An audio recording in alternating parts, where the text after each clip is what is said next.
There's one fight from early Naruto that the people have always wanted, and that fight was ruined by the main character when he beat him in the tournament. Yes, I'm talking about Neji, and specifically the battle between Hyuga Neji and Uchiha Sasuke. It should have happened. To be honest, I thought we were on a collision course for this fight since the beginning of Naruto. It made perfect sense. It was a battle of the old eyes versus the new. Oh yeah, bro, we didn't forget that Kishimoto said that Sharingan was an evolution of the Byakugan. And yeah, today we're going to be talking about the biggest showdown that never happened in the Chunin exams. We will say these were much simpler times without alien monsters or characters with the ability to nuke an entire village in one hit. Cough, cough, pain. So first, let me lay out the rules. Obviously, it's happening in the Chunin exam, final stage. The round of the tournament doesn't matter, but let's just say it's the finals for dramatic state. Same rules apply, that this doesn't have to be a battle to the death, but to be honest, both of them could probably kill each other. I'll start off with explaining Neji's abilities. All of Neji's techniques basically revolve around the Byakugan, which the Byakugan allows him to see at pretty much 360 degrees with a small blind spot. His taijutsu at his base form can use Juken to forcibly insert his chakra into the body of his opponent. If he hits an area around an organ, he can cause immense internal damage as well as affect that organ.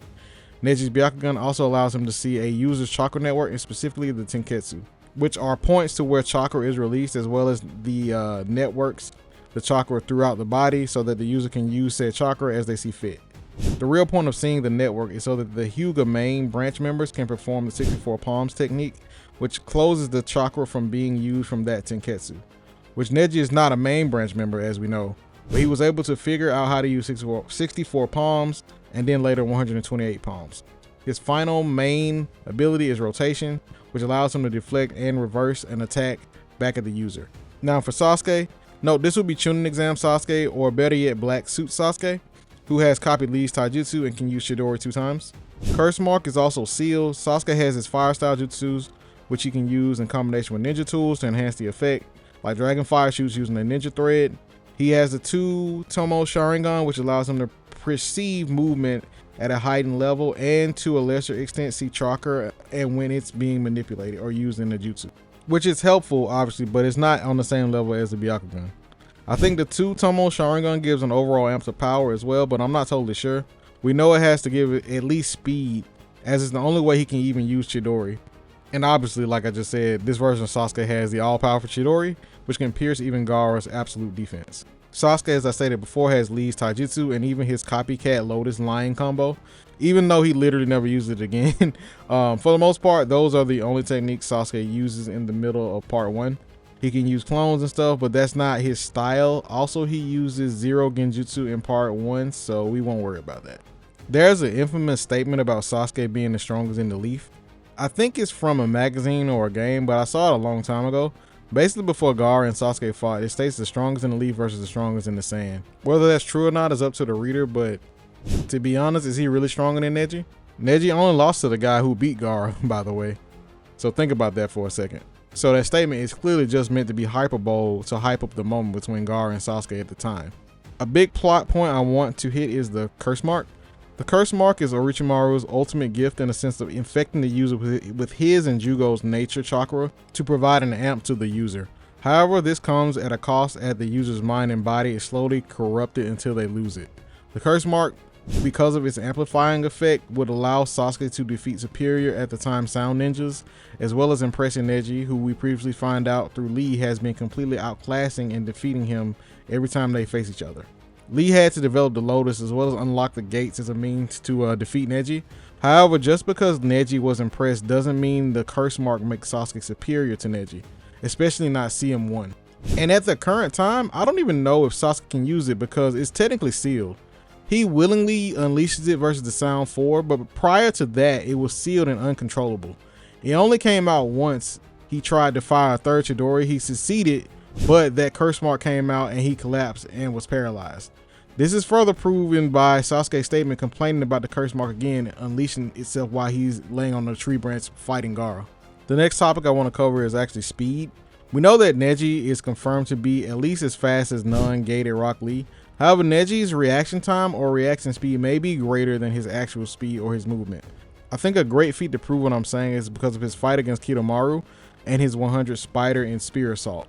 Neji using the 8 trigram 6-4 palms to counter them, which means he had to see and then react all within seconds, and really, they all sort of came at him at the same time, at least in big chunks. However, the event is the reason why Neji or the Hyuga clan as a whole's blind spot was exposed. Now for Sasuke's speed, Sasuke since the start of the series has had really above average and honestly top level speed among the Konoha Genin. Going back to the Land of Waves, Sasuke was able to sneak past and speed blitz the Demon Brothers, which are both Chunin level shinobis at the time, which is a big feat considering that the Sharingan gives a speed boost. Sasuke's speed is also confirmed to be on the same level as weightless Lee's, which means that his speed is so fast that Gaara's automatic sand defense and offensive techniques have a very hard time keeping up. This is in combination with Sasuke's Sharingan speed boost, pretty much makes him the second fastest Genin in the Leaf after Rock Lee using Gates. Back to the curse mark, but specifically its behavior this time. When the user draws the curse mark out, or if it activates on its own, it gives the user an amplifier. The curse mark gives a boost of chakra, but it then rapidly drains the body and mind over time. There's also the possibility if you exert yourself too much that the curse mark will render you immobile. The question I'm asking myself is, what will happen if Sasuke's Tenketsus get closed, or specifically how will the curse mark react? Basically, to activate the curse mark, you at least need access to your own chakra to feed into it. You cannot activate the curse mark at 0 chakra, and if you do, it might just kill you, or something like Orochimaru comes out of you. And we see this clearly during the fight with Itachi and Sasuke, that there is nothing that good that happens when trying to use the curse mark once you've depleted your chakra. Also, we have to take into account the curse mark has actually been sealed by Kakashi prior to the Chunin exam finals. So in my opinion, I think if Sasuke's Tenketsus become sealed, then the curse mark will not be able to activate simply because Sasuke will not be able to feed the chakra. And B, it is sealed at least until he uses the three Chidoris. The next big question here is, can Chidori pierce Neji's rotation? But before I get into the nitty gritty, we'll talk about what exactly Neji's rotation does. Neji's rotation, or kaiten, is him emitting chakra from his Tenketsu and spinning at a rapid pace. It then deflects or parries the attack and sends the force back at the user. So what would actually happen if Chidori strikes it? From the sample size, we have it killed a bunch of spiders and deflected Kidomaru's arrows. It sent Naruto flying, and it even did that in the final clash that him and Neji had. In my opinion, and this is just my opinion, Chidori will not pierce rotation, but I think it may be big enough clash to at least stop the rotation, but Neji would be unharmed. The deflection or return damage may not happen because it would stop Neji in his tracks. I'm thinking it would be the same as a Rasengan and a Chidori clash, honestly. The Kaisen is even the same type of mass rotation that the Rasengan is. I know you're thinking, hey Liquid, Naruto was able to counter the rotation. Well, the way Naruto was able to counter it was clashing with it on startup using the kunai and the Kyuubi chakra cloak. The key component here being startup. He never actually broke the Kaiden while it was already fully active. I'll state this clearly, there is no current fighter in the Chunin exams that could stop a fully active rotation from Neji. There is no proof that a Chidori wouldn't get sent flying or have Sasuke's arms ripped off because of the way the rotation works. It is going to deflect him from his straight line and send him in another direction. Okay, I don't actually think his arm will get ripped off, but if the return damage is real, I don't see why it wouldn't be a possibility, to be honest. And without further ado, now what I like to do instead of just declaring a winner is to actually lay out a scenario of how the fight will go down. So let's get started. Stage set will be Chunin exams, obviously. Both are in character, but to me this doesn't matter too much as both of have immense respect for one another. So no sandbagging or downplaying like Neji did Naruto.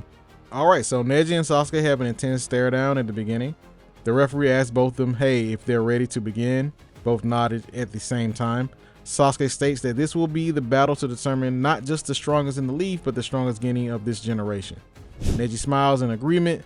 He starts telling Sasuke that he has been waiting to fight him since the first time he laid eyes on him. Neji states that Sasuke, today is the day I prove the Hyuga clan is truly the strongest clan in Konoha. And by me, a branch family member, defeating you, I will break the curse that haunts my clan.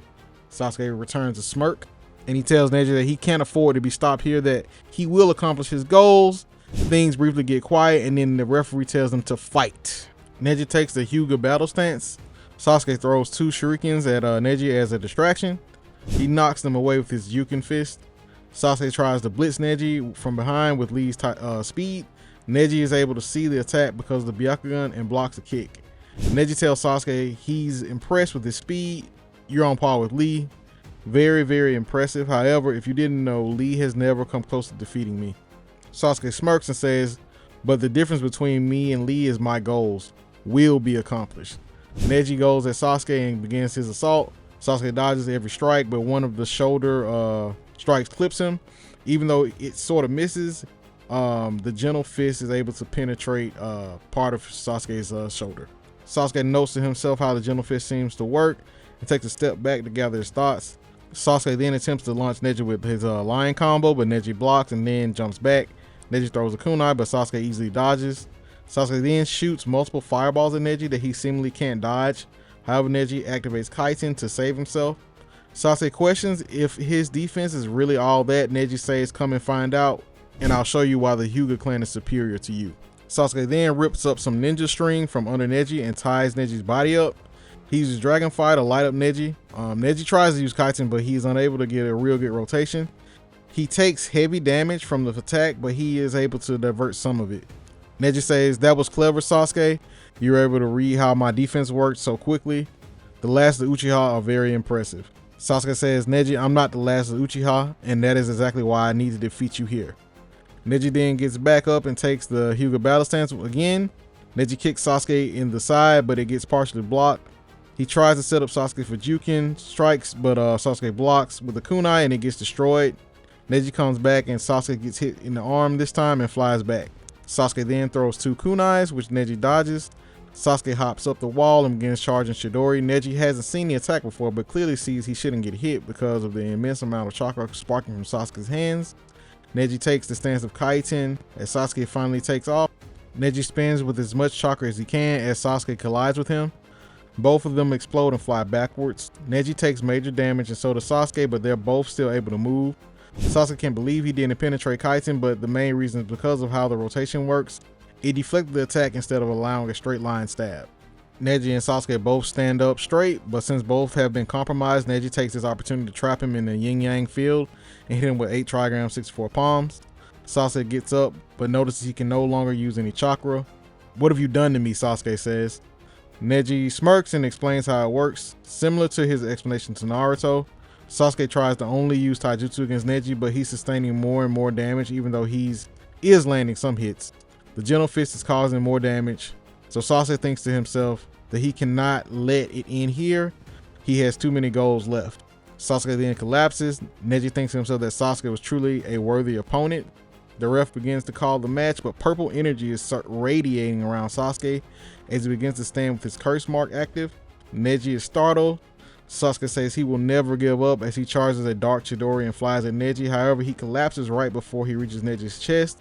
Neji collapses as well, but he is declared the winner before he is fully unconscious and collapses. And that is how I think the battle will happen. Also, a couple of things. I made up in my scenario that the curse mark came out, but to be honest, there's more evidence that it just wouldn't be able to activate, or if it did, it would probably just kill Sasuke because it can't interact with his chakra. So essentially he is out of chakra, so nothing to boost and or feed on, because as far as I know, the curse mark to activate, you need to use your own chakra too, or at least attempt to use it, but once you're out of chakra, bad things start to happen. Orochimaru coming out in Sasuke versus Itachi battle, for example, and when he fought Gaara and used the last Chidori, he became immobilized from it. Basically, the chakra boost doesn't matter. If you then run out of chakra and try to use it, or you cannot interact with it, with your chakra, the curse mark will start to go crazy and usually nothing good happens after that. But if you disagree or agree, just let me know in the comments. That was fun one to make, and honestly a fight we should have gotten in the series, but whatever. With all that being said, please hit the like button and subscribe if you're new, and I'll see you on the next one.